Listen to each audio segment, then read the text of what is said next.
Welcome back, ladies and gentlemen, to the latest edition of the Woke Bros. Of course, I'm your co-host, Big Wos, aka Wos and Nando. I'm joined as always by my brother. This time, I'm going to Miami. Welcome to Miami. You back in your hometown, Nando? Back in the hometown, making sure everything's all right, making sure everyone's behaving. You got to come back every once in a while and remind people what's what. That's right. That's right. You gotta let them know you haven't become too soft in your move to the West Coast. Well, No. Today's show, man, is crazy. Like yesterday, I was actually in a work text thread about something, and somebody made a joke about, "Oh man, I thought you wanted to have Henry Kissinger on this podcast." And that was me finding out that Henry Kissinger had died. Of course, American statesman from Nixon administration, quite infamously, to being an advisor to all kinds of presidents and other kings and all kinds of foreign leaders that ran the gamut. And he finally passed away yesterday at the age of 100 years old, Nando. I first became aware of Henry Kissinger and his legacy. I read this book which I've mentioned on here a bunch of times called Legacy of Ashes. It's a history of the CIA written by a dude named Timothy Weiner. And in the book, Weiner explains the role that Kissinger played when we carpet bombed Cambodia and Laos for basically no reason whatsoever. It was his idea. He advised Nixon to carpet bomb those countries. We're talking about hundreds of thousands of people died off of this, and that's we don't even know the type of people who were maimed and injured and forever affected by this bombing campaign.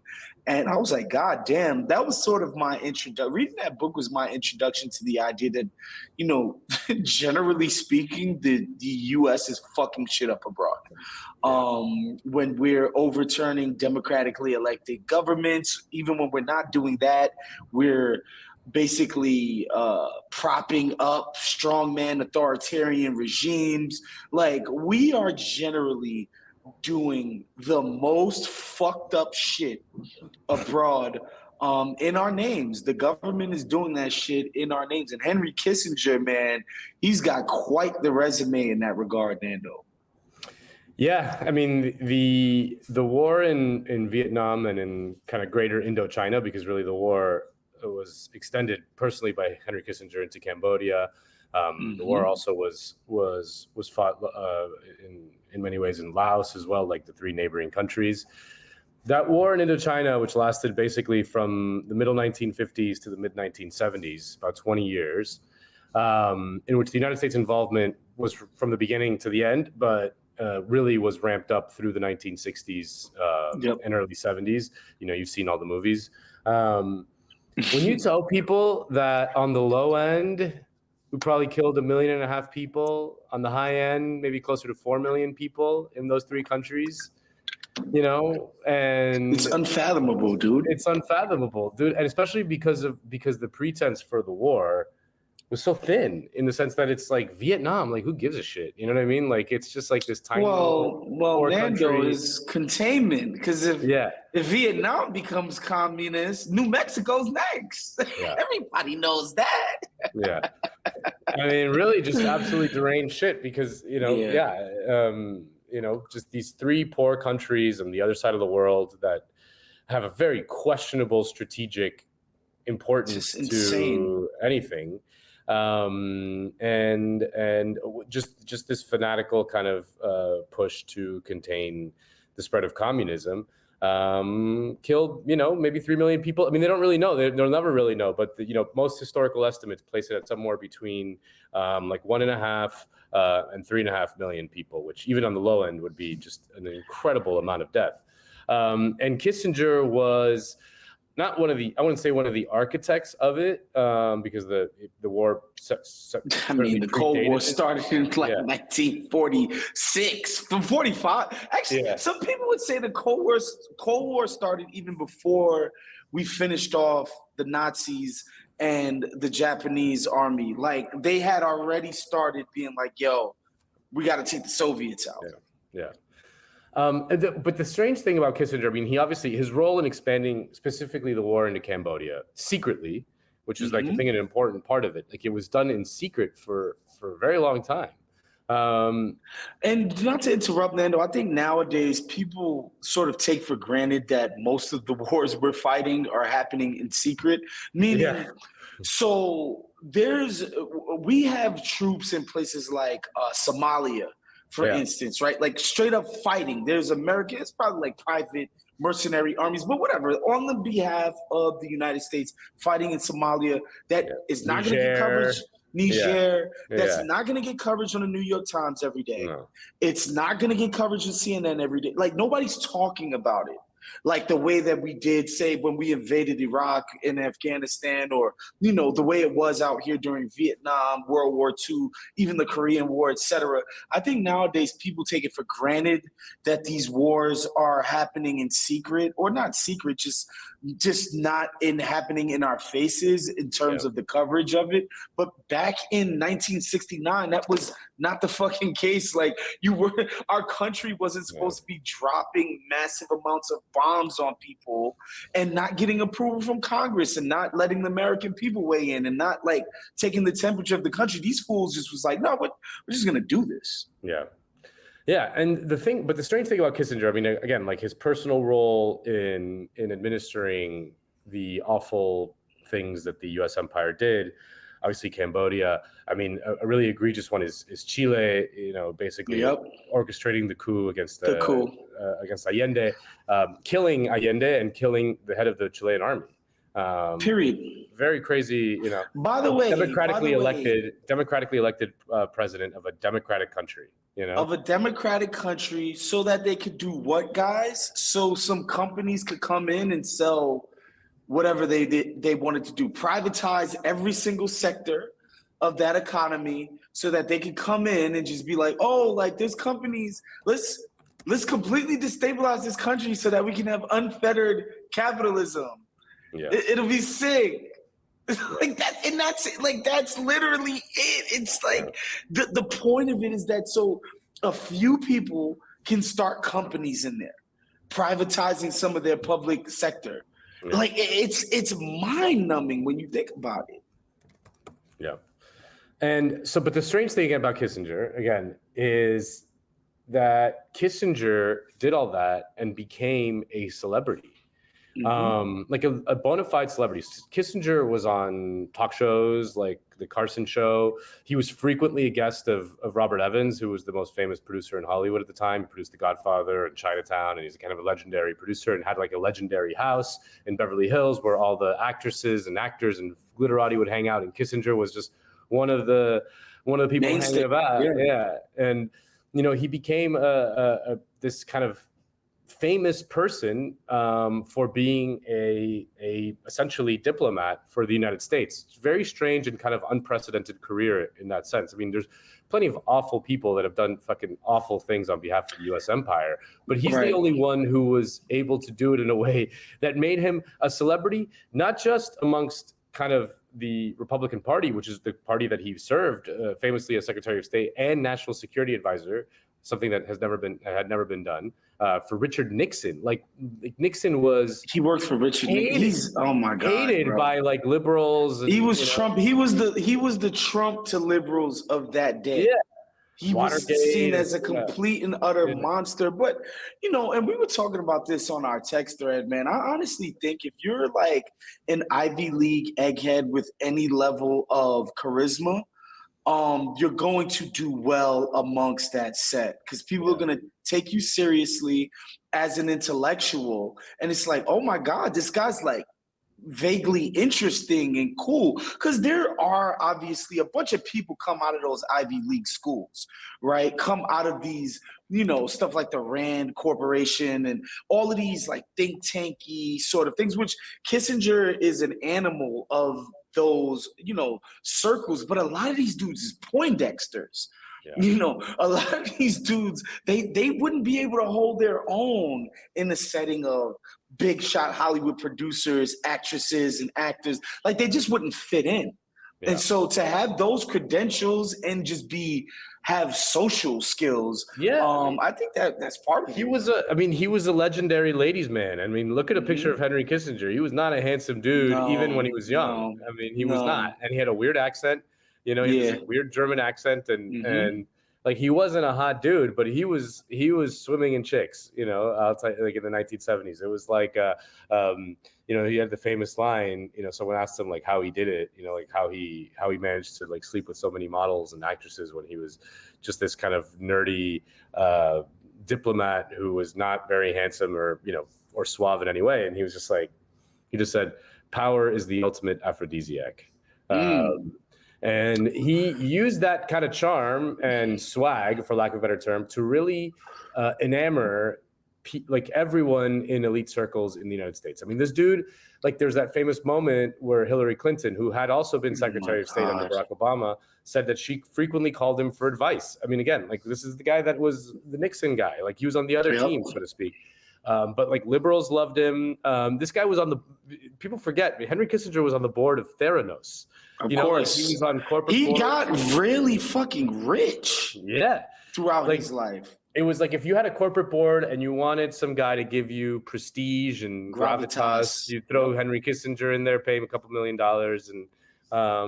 and yeah, so he really has an unprecedented career. I would say as probably the most famous diplomat in American history, someone who wasn't, who never became president himself, and it's just so perfect and a certain perfect indictment on everything in our society and the U.S. empire, that this like craven fucking monster is so revered and celebrated, basically everywhere at every institutional level in elite circles in America. I mean, it's just he is the instrument of he is the blunt force of the tip of the spear of the empire, and that's what he did his whole life.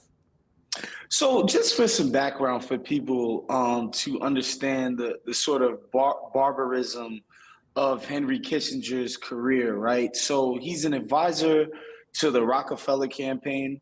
Obviously, that was Richard Nixon's rival in the Republican Party. Because again, in 2023, there's kind of like even a Mitt Romney, you can't even really call a quote unquote Rockefeller Republican. Like these people don't exist. These sort of country club, vaguely socially liberal Republicans who are just about just capitalism. But, like we don't want like hayseeds and shit in charge of it. We want people with some polish, capitalism with some polish, right? Yeah. That's essentially the Rockefeller wing of the Republican Party.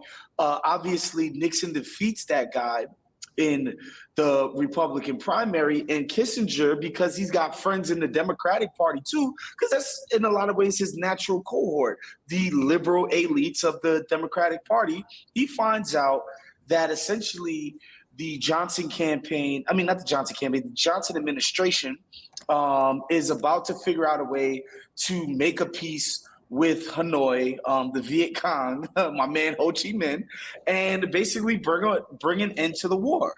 And he knows that this information is valuable, and he realizes that he's no longer going to be able to be in the seat of power.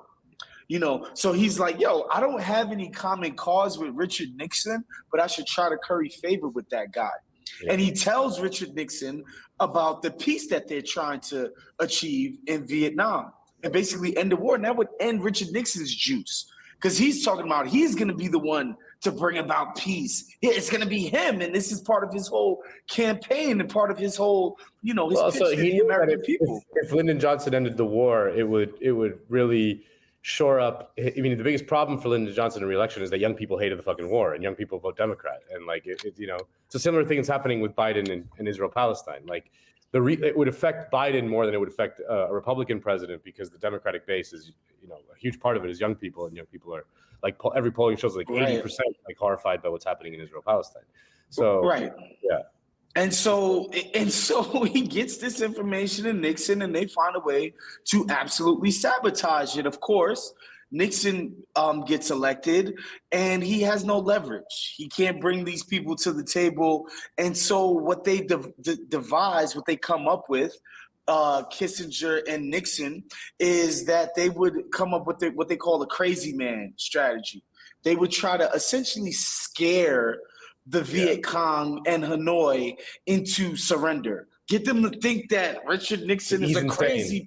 he's Yeah. insane. So we have to come to the table. How do they prove that Richard Nixon is insane, Nando? They bomb the shit out of the surrounding countries of Vietnam.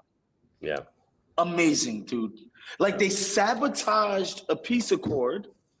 And I think the war went on for another 5 years or so after that. Think about the amount of people who died.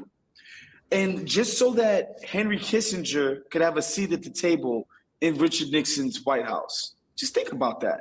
Yeah. Just think about that.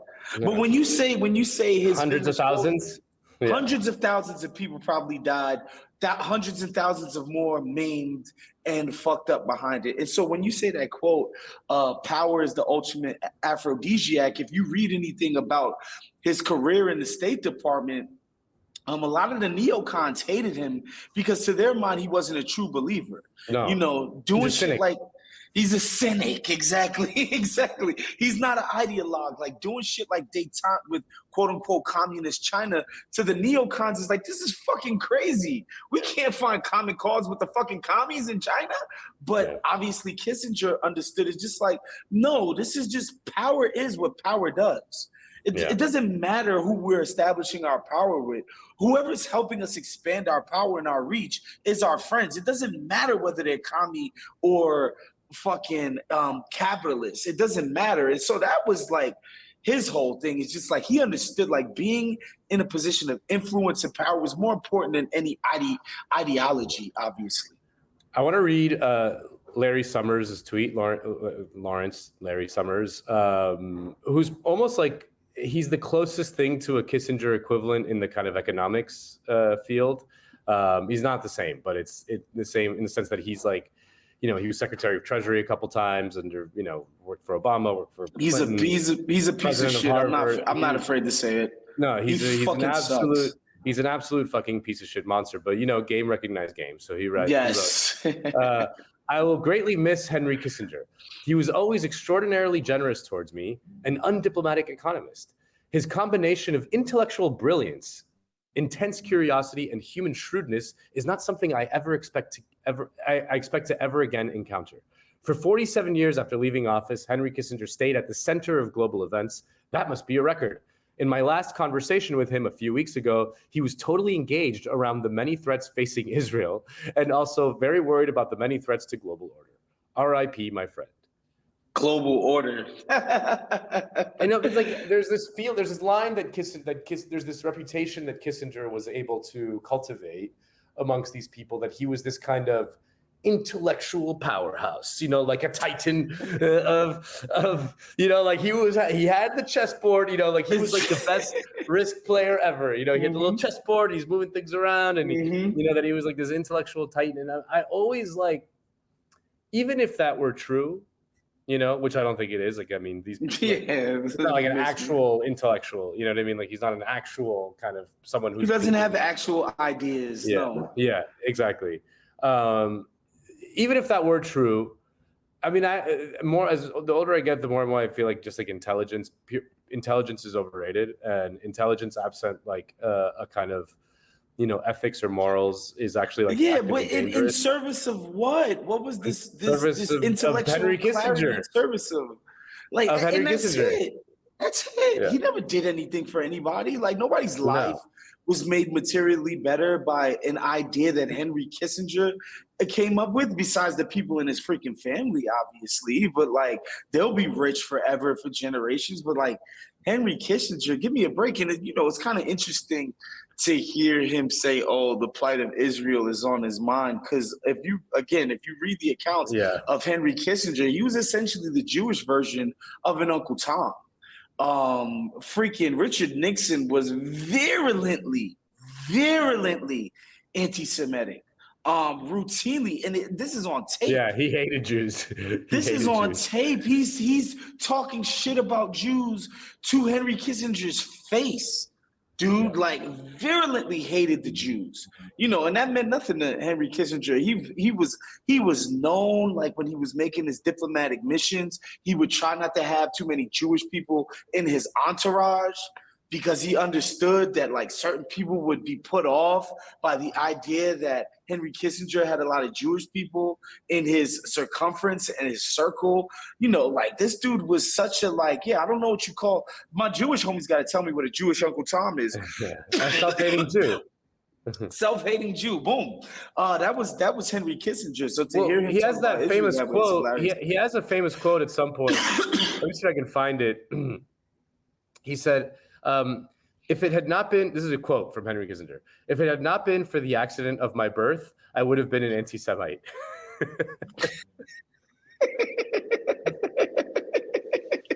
What a sick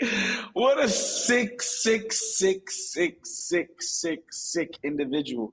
But yeah, man, we just wanted to give you guys a sort of a real talk about Henry Kissinger's history, man, and his resume. Because again, if you turn on MSNBC, CNN, open up the New York Times, his New York Times open is just going to be flowery, and they're going to say, they're going to use euphemisms like, he had to make difficult decisions or controversial, blah, blah, blah. They're not going to just say, like, this guy is essentially a mass murderer.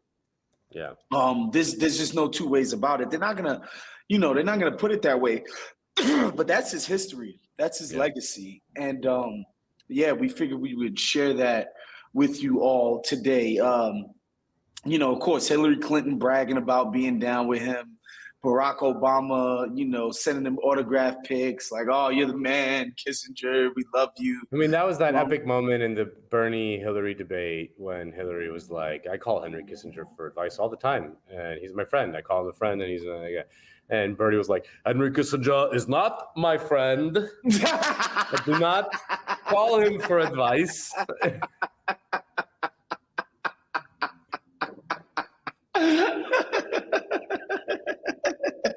I remember that. But funny. Like, Hillary Clinton's lack of, she's been, like, so entrenched in elite circles for so long. She couldn't even fathom that it was a bad look. Yeah, to she be was like, well, so thirsty to be friends with Henry Kissinger. These people are going to think it's dope, like. Like, it's Henry Kissinger. Like, what? Like, he's the shit. Are you kidding me? It's like if I was telling people I was homies with Stephen A. Smith. You know what I mean? Like, duh, that's something to brag about. What are you talking about? He's the OG. He's the man. He's the biggest thing going in my fucking industry. Are you shitting me? I worked at the State Department. Of course I'm friends with Henry Kissinger. It's just so obvious, the blatant just cluelessness of these people. Anyway, man, that's our show today. I would encourage you guys to go read. My man Spencer Ackerman wrote an obituary in Rolling Stone on Henry Kissinger. It's nice and lengthy and very detailed and just chef's kiss. He takes the piss out of Henry Kissinger. Go read that, man. If you're going to read any Kissinger obit, go read Spencer Ackerman and Rolling Stone. Shouts to my man Nando Vila. Shouts to John Gervais on the 1s and 3s. We will see you guys again next week. Peace. Later.